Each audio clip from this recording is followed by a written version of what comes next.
Ankleshwar GIDC police મથકની હદમાં આવતા વિસ્તારમાંથી 14 વર્ષીય સગીરાનું લગ્નની લાલચ આપી અપહરણ કરવાના ગુનામાં પોલીસે ગણતરીના કલાકોમાં સફળતા મેળવી છે. આ ચકચારી કેસમાં પોલીસે મુખ્ય આરોપી કાસિફ અરશદ જમાલ અંસારીની ધરપકડ કરી કાયદેસરની કાર્યવાહી હાથ ધરી છે.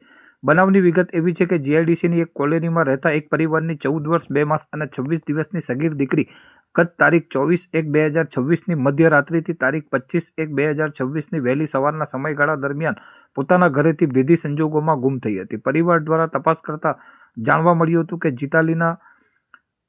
જીતાલીમાં રહેતા મૂળ બિહારના વતની એવા કાસિફ અરશદ જમાલ અંસારી નામના યુવકે સગીરાને લગ્નની લાલચ આપી લલચાવી ફૂસલાવી તેના કાયદેસરના વાલીપણામાંથી અપહરણ કરી ભગાડી ગયો હતો. આ ગંભીર બનાવ અંગે સગીરાની માતાએ અંકલેશ્વર જીઆઈડીસી પોલીસ મથકે ફરિયાદ નોંધાવતા પોલીસ હરકતમાં આવી હતી. અંકલેશ્વર જીઆઈડીસી પોલીસ સ્ટેશનના પોલીસ ઇન્સ્પેક્ટર સાહેબ R.H. વાળાના માર્ગદર્શન હેઠળ પોલીસે તાત્કાલિક ટેકનિકલ સર્વેલન્સ અને બાતમીદારોની મદદથી તપાસના ચક્રો ગતિમાન કર્યા હતા, જેના પરિણામ સ્વરૂપ પોલીસે આરોપી કાસિફ અરશદ જમાલ અંસારીને દબોચી લીધો છે અને સગીરાને હેમખેમ મુક્ત કરાવી છે.